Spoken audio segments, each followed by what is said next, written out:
Let us offer our consecration to the Lord. Lord, we offer up to you this day, and we ask that your name be glorified in all that we do. We ask that we may be in service to you, and we ask that all we do leads others to come to know your greatness, your love, and your joy.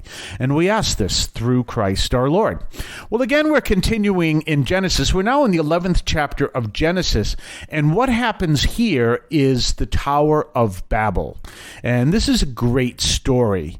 And basically, by the way, just as a side note, if you ever go to a bookstore and you see a copy of St. Thomas More's Utopia, which was written back by St. Thomas More, back obviously in the time of King Henry VIII, and him actually very most likely prior to the separation of the Church of England, what is now called the Church of England, from the Catholic Church.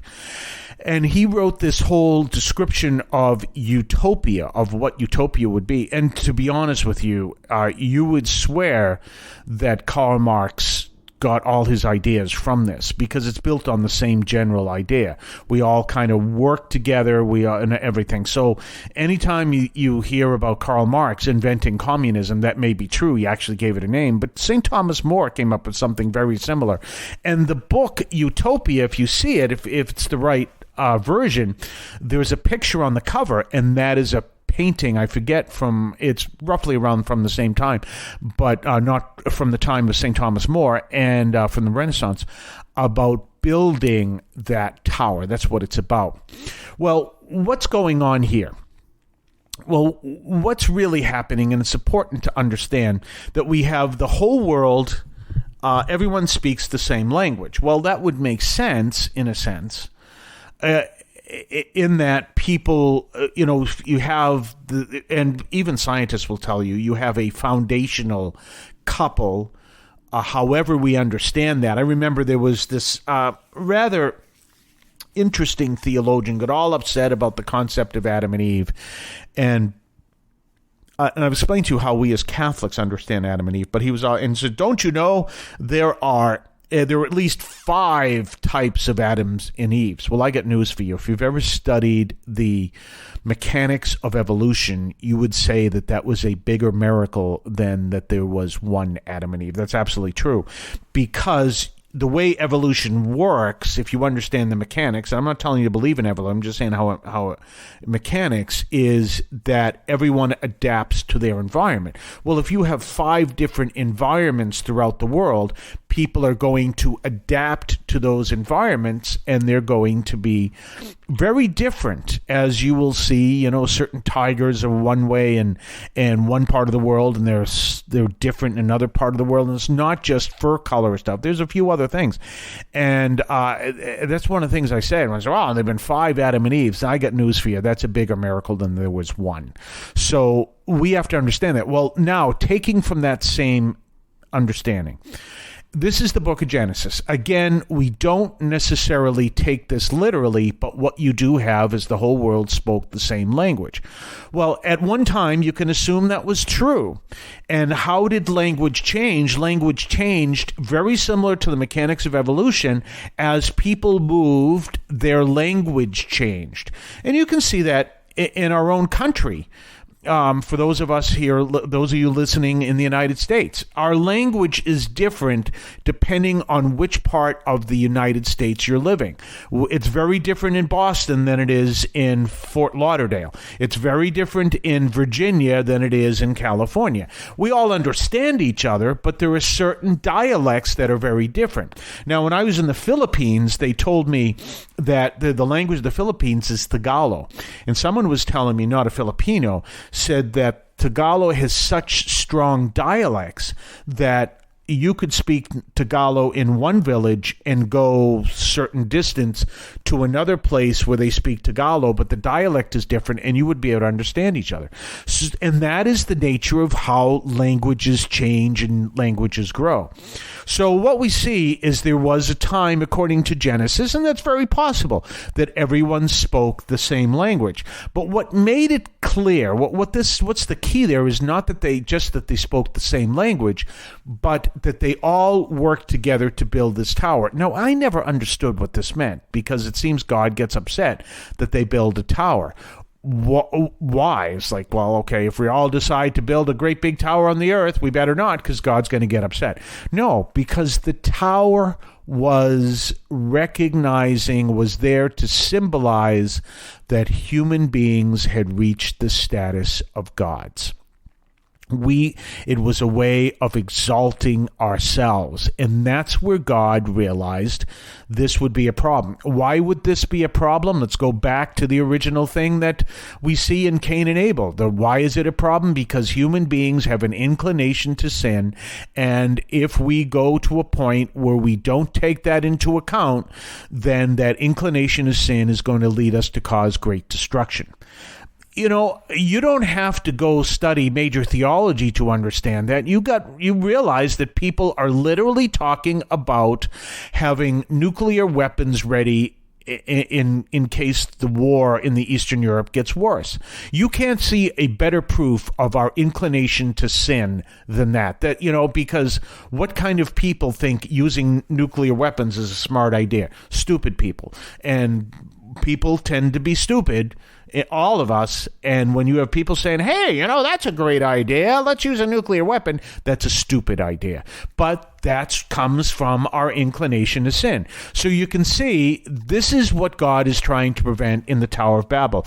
We're going to talk more on the other side of the break. You're listening to St. Anthony Overnight from St. Anthony Parish in Allston, Massachusetts. You can now leave a message for us, which we can air and discuss on this program. Just call 617-297-7452. That's 617-297-7452. 617-297-7452. Feel free to call, leave a comment, a question, or even feedback, and we may play it on the air. I can discuss your comment or question as well, so give that a try. 617-297-7452, 617-297-7452. And don't forget our own website, CatholicAudiomedia.com, where you can find that phone number, CatholicAudiomedia.com. And you can also connect to the parish. You can listen to the archives of the show. You can do all kinds of things over there at CatholicAudiomedia.com. Connect to our Substack newsletter. And don't forget, you have a standing invitation to our 10 o'clock a.m. Mass on Sundays. Also at CatholicAudiomedia.com, you can connect to, it's in one of the menu items, connect to our interview page, which has all the interviews we do. So we can check that out as well. So we're continuing to talk about the Tower of Babel. So God realizes that now if man is going to build this huge tower to try to exalt himself to be like God, that's a problem. And we can see that. So well, what's wrong with that? Well, wait till the 2000s. AD, and you're going to see they're going to be talking casually about using nuclear weapons. You'll have this whole thing figured out. So anyway, there you see that God says that's a problem, and that's where the idea of language comes in. People speak different languages. Now, I know some people take this very literally. Other people don't. Remember, this is written, basically comes from oral tradition, and we can take this to understand this is written to the people who are following Moses after the Exodus. It was originally believed that this was written by Moses. We no longer believe this. We believe it was written by various sources. Moses could be one. And we believe this was originally an oral tradition.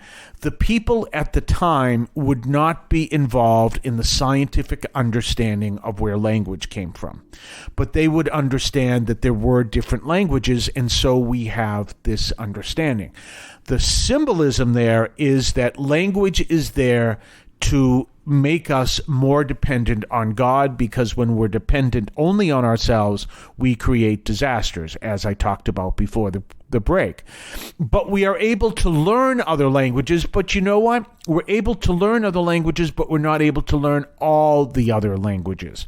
I speak 3 languages. For some reason, after 5 years of French in junior high school and high school, I cannot speak French. I can speak Spanish and Portuguese, which I didn't study in the same way.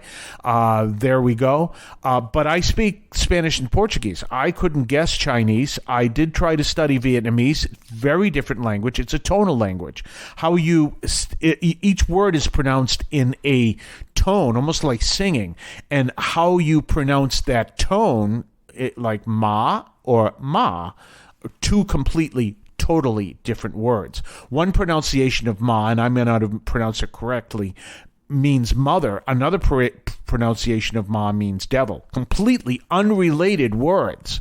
So as you can see, that's a different kind of language. I wasn't going to get that one. I finally decided, let me study Spanish better so I could understand Spanish better than a little bit of Spanish, a little bit of Vietnamese. When I was in St. Rose in Chelsea, there were 4 languages there. Very different languages. And if you've ever seen the language of Khmer, it almost looks like designs. So all these different languages, and we see where they come from. Now, we would understand scientifically to be part of an evolutionary process. Whatever, it doesn't matter. We know that different languages are there, and one of the reasons for that is so that we will become reliant on God and seek God instead of be focused on ourselves. We're going to talk more on Monday. In the meantime, have yourself a blessed day, and we'll see you on Monday. I want to call your attention to Catholic TV, which offers great faith-filled, family-friendly programming 24 hours a day. You can find your cable channel at www.getcatholictv.com, and you can watch online on the free apps or check out the YouTube channel. Daily Mass, Rosaries, the Divine Mercy Chaplet, and the Our Lady of Perpetual Help Novena are all available online and on demand. Check out CatholicTV.com. If you would like to support our program, please consider a donation to St. Anthony Parish in Allston, Massachusetts. There are several ways to consider this. One is to purchase any of our merchandise, which you can find at the shopping tab at CatholicAudiomedia.com. That's CatholicAudiomedia.com. There are coffee mugs there. There's also my latest book, Encounter Christ in Your Humanity, all of which you can find at the shopping tab at CatholicAudiomedia.com. You can also donate to the show directly through either the Donate tab, also at CatholicAudiomedia.com, or by sending a donation through the U.S. Postal Service with your questions and comments at 43 Holton Street, Allston, Massachusetts, 02134. That's St. Anthony Parish, 43 Holton Street, Allston, Massachusetts, 02134. Finally, the best way you can support our parish is to attend Mass on Sundays at 10 o'clock and be a part of our parish. We thank you for any support you would like to give to St. Anthony Parish in Allston, Massachusetts, the sponsoring parish for this media outreach to Catholics and other Christians in the WROL, WEZE, and podcast listening audience. In Cristo vivimos.